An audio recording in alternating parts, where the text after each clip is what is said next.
So today, what I want to go over is something that's probably super, super boring to a lot of people, but it's honestly the key core part to making a lot of money in any business because sales is the lifeline of any company. Basically, when the salesmen stop working, who gets paid? No one. So this is why this is so important.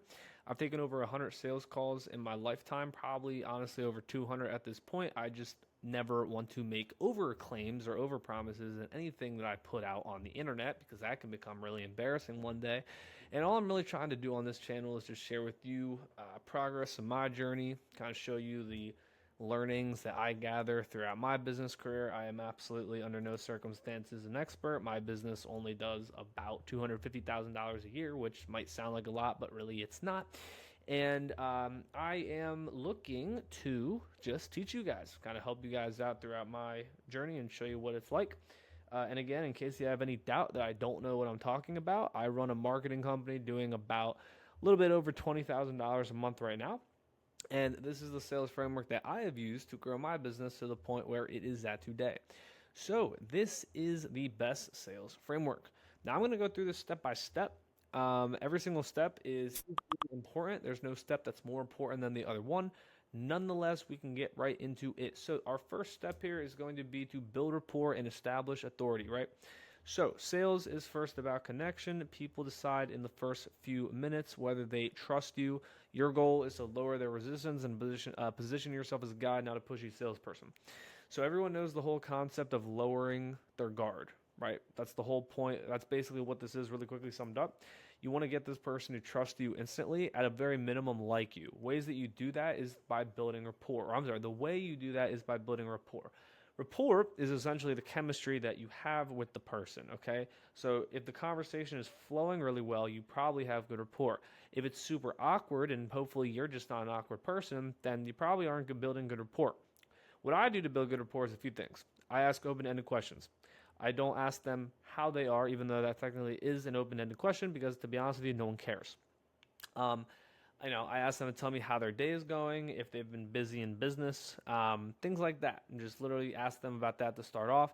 Don't spend more than 30 seconds talking about this though, because you don't want to, over elaborate and just seem like a friend. You're not there to make friends. You're there to make money. So you don't want to just come off as someone who just wants to be their friend.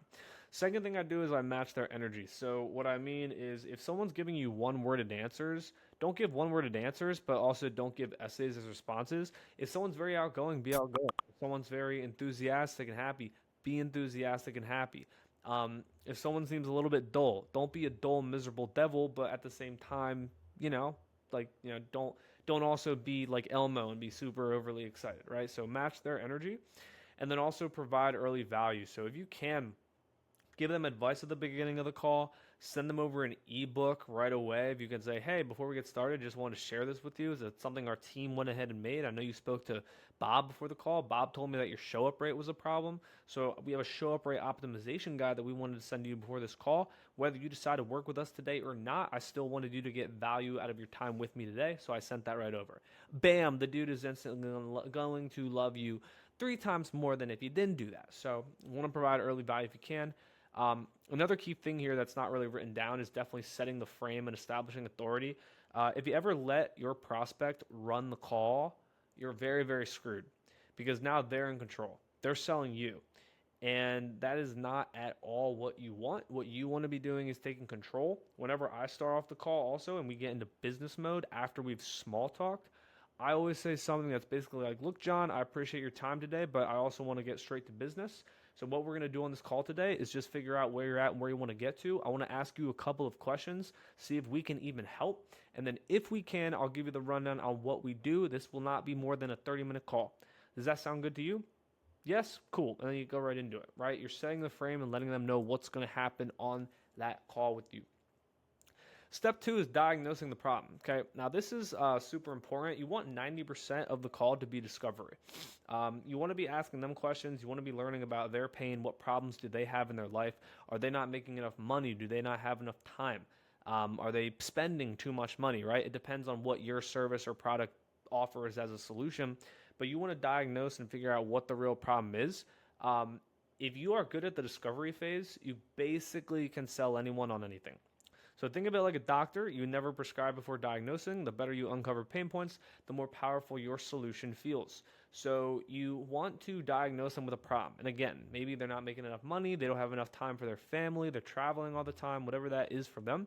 You want to make sure that you figure out what's really the reason they're on that call today. A great first question when you get on the call, by the way, is literally just what brings you to the call today? And if they say they just want information, ask them flat out, are you literally just getting on calls like this all day to get information? Because if you are, that sounds like a huge waste of time. That's what I always say. I'm very straight up with people about it, and they actually respect it. So you always want to be diagnosing. Key tactics, ask layered questions. So start broad and then drill down. So when someone says to you they have a problem, you don't just move on to the next thing, right? If they tell me, if I ask them what's their biggest growth challenge and they say, oh, this costs a lot. Okay, well, how much is it costing you, right? Okay, and then how else is that affecting the business? Okay, and when that happens, that effect on the business, does it also cause a downward spiral in the confidence that your sales team has on their calls too? Oh, interesting. So because of that, does that mean that now, I mean, like, I'm assuming that because that happened and because it's been happening, now the sales have dropped. How much have they dropped by? Okay, and how's that affecting you, right? So you're just going down and down and down a layer, basically. And you're just trying to figure out what's the real pain point and, like, basically you're trying to strike a nerve. I mean, that's pretty much what you're trying to do. You want to quantify the pain. That's a big thing too. So you don't just want to say people, oh, this is causing you to lose money. Oh, no. You want to add how much money is it causing them to lose, right? $200,000, $1 million, right?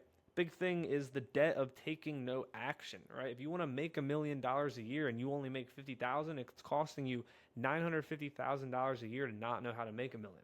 So you definitely want to quantify the pain and you want to confirm understanding. If you go through this and then you have, like, you're actually wrong about what the real problem is and you think it's something that's not what they think, sales gone. Whole thing's gone. Because even if you did actively listen and you actually had a genuine intention of thinking that was their problem, but then they don't think it is, it doesn't matter. They're going to think that you're just a bozo who didn't even pay attention to what they were saying.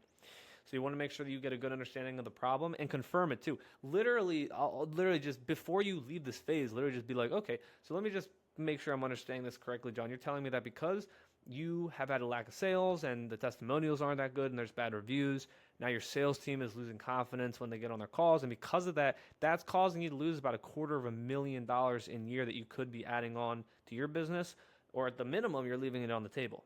Am I understanding that correctly? Yes. Great. Okay, cool. Here's an example. Oops. Here's an example. Just to make sure I understand, you're generating leads, but 80% aren't qualified, and that's wasting around 10 hours a week of your team's time. Right? Confirmation.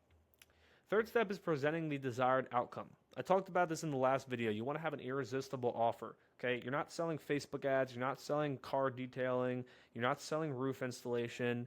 You're selling what they actually want to get out of that. Right? If you're running Facebook ads, no one cares if you can get leads. They care if you can get sales. If you're installing a roof, no one cares if it's like, a roof. They care that it's going to just, rain's not going to get in the house. That's all they care about.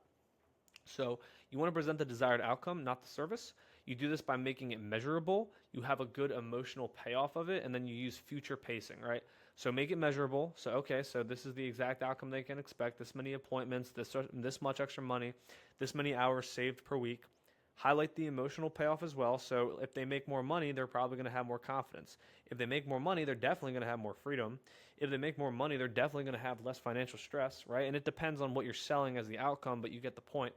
And then the future pacing is you want to paint a picture of what life is going to look like once that problem is solved. So when you have now figured out what their problem is and what their desired outcome is, you need to make them feel pain. Well, number one, they got to feel pain of not having that, but they also have to feel what it would look like, and what it would feel like to actually have that outcome. Like, this is like a stupid example, but if someone like wants a Ferrari, like, just make them feel like what it's like to have a Ferrari, and then tie that back into how your service is going to be the thing to get them. Now, that's a horrible example because that's probably not people. When you get on a call with people, no one's going to say they want, Ferrari, unless you ask them that directly. Do you want a Ferrari? But you get the point, right?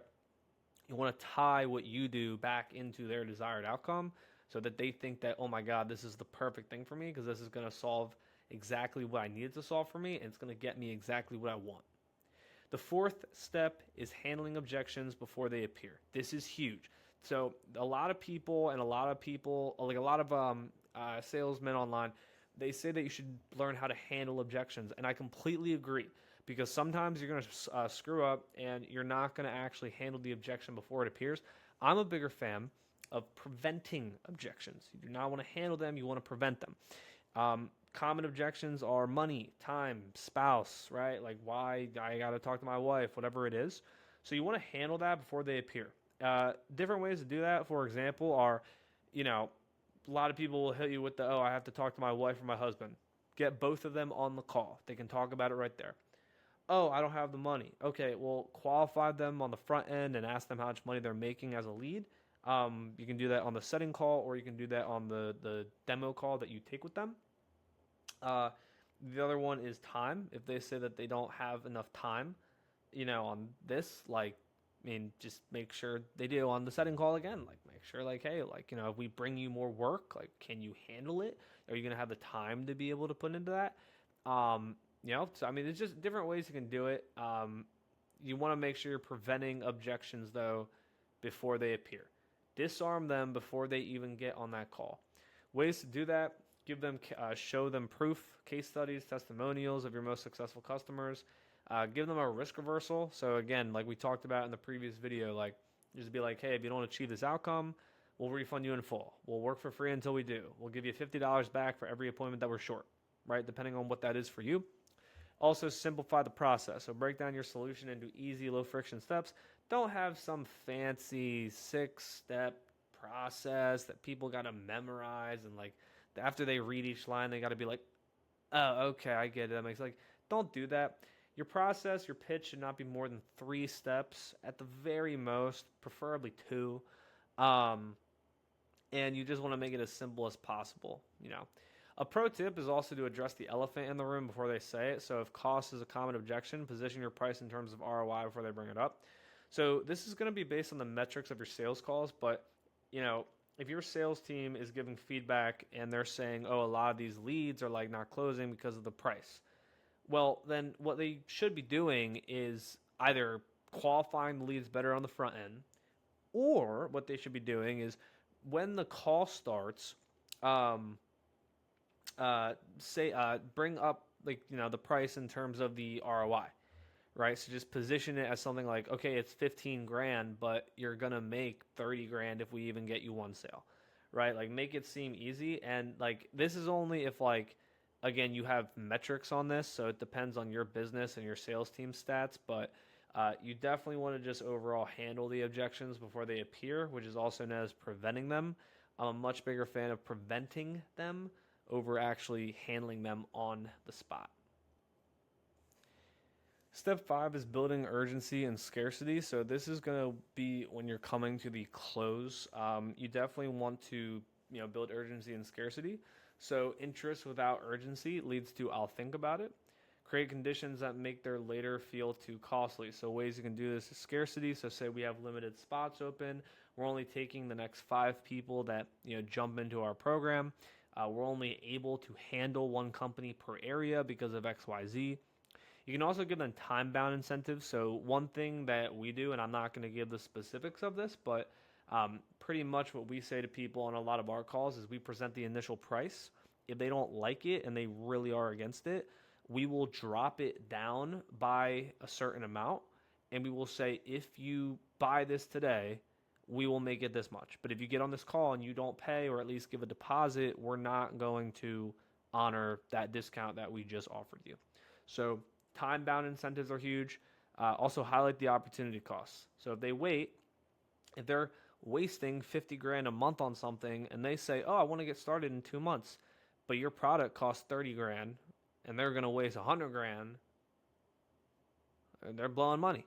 So they're actually going to lose more if they don't buy from you. So that's like an example right off the top of my head, but highlight what it's going to cost for them to delay it. An example of this is we only accept 7 new clients each quarter so we can maintain quality. We've already filled 5 of those spots. Urgency is also pressure. I will not lie. I'm not a fan of pressure tactics or hardcore closer sales tactics. It's not that I'm a fan of them. I don't think they're necessary, but what I do think is that you do need to push most of your prospects over the line, and you do this through your tone. So, like, people would consider this a hard close, but I don't. Like saying, all right, here's what we're gonna do, John. You're gonna pay the deposit today. We're gonna get you, onboarded tomorrow. We'll schedule that in. That's when we'll collect the rest of the payment. The payment, just to ease things up for you. We're only gonna take that, that $1,000 deposit today, just to hold your spot. We'll schedule that onboarding in for tomorrow as well. What's a good card number for you? So, like by doing that, you're like, I mean, well, that's an assumption close. That's a little bit different, but that's a very pressureful close. Sometimes that's necessary, right? I don't think it's ever a good idea to be like, okay, like, do you want to go forward with this? Do you want to do it? Like, that's not, especially after you've been objection handling them. That's never a good tactic, in my opinion. So you definitely want to use urgency and scarcity. The sixth step is making the offer irresistible. So they want the outcome. We already talked about this in the last video, but they want the outcome, not what you do. They don't want Facebook ads. They don't want car detailing. They don't want coffee cups. They don't want, phone crack fixes. Like, that's not what they want. They want the outcome of what that's going to give for them. So they want appointments. They want a good roof on their house to prevent water from coming in. They want a good, cup to put their coffee in, right? So they can go to work every morning and drink it. Like, that's like an example of what I'm talking about. I'm not going to go into too much detail on the offer here, but as I explained in more detail in the previous video, which you can watch if you go on the other videos on my channel, examples of an irresistible sales offer has a clear result and a timeline. There's a risk reversal, there's a value stack, and there's specificity. So that formula I gave, will help target audience achieve specific result and time frame without common objection, or you don't pay, or risk reversal. So an example of this is we'll help roofers get 30 appointments in 90 days without running ads, or we will refund them in full, or you don't pay, right? Something like that. Not going to go into too much detail here. If you're a salesman or a company owner, do not rely on the offer. It's a horrible idea that will only get you so far. You still have to actually have a good framework in place, but don't rely on the offer. Rely on your sales process. Seventh step is to close with confidence and lead to the next step. So closing is not about convincing. It's about guiding the prospect into the decision they already want to make. They want to work with you. They need help. They have a problem. There's a reason that they are on the call. But the thing is that you have to push them over the line, and you're not going to do that by saying some weak little soft-worded sentence that you think sounds good. You need to just, again, push the urgency, push the scarcity, but also be direct and even make that assumption close like I said before. So keys to a confident close: be direct. Shall we move forward? Let's get your onboarding call scheduled, right? What's your card number, John? That is what you want to do, because if you don't do that, then if you're asking them, do you want to do this? No, I want to think about it. It's like that's not confident, and they read that off of you because energy radiates off of you too. So definitely want to be direct. Also, stay silent after asking. Okay, a lot of people, what they can do is like they just screw up the sale because they don't shut up. They don't shut their mouth.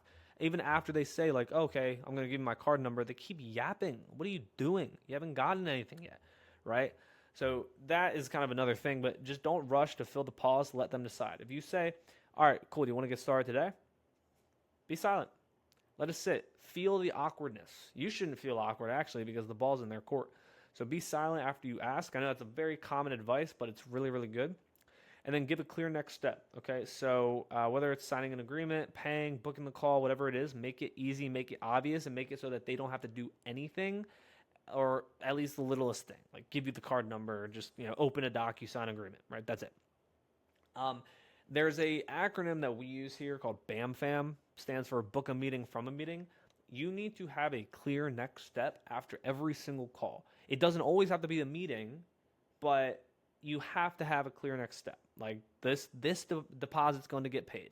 This agreement's going to get signed. This meeting is going to happen, right? You don't just want to get off the call and say, oh, okay, you're going to think about it. Get back to me whenever you can. Thank you. That's not a clear next step. You want to make it clear, because if it's clear, then you know whether this person is going to BS you and ghost you or not when that day comes. If they're supposed to sign the agreement by tomorrow and they don't within a week, they're probably a dead lead, right? They still have to follow up, don't get me wrong, which is step 8, but that's the whole reason you make that next step. Step 8, Very simple. Follow up like a pro. Most sales are not lost because the offer was bad, but because the follow up was weak. If they do not commit on the spot, do same day follow up, next day follow up, and then also have 3 to 5 other touch points minimum before moving on. I think the stat is like the average person closes for a sale after 8 touch points, or maybe 12 actually. Every year it goes up because people trust less and less and less. But you want to definitely have multiple touch points in terms of the follow up.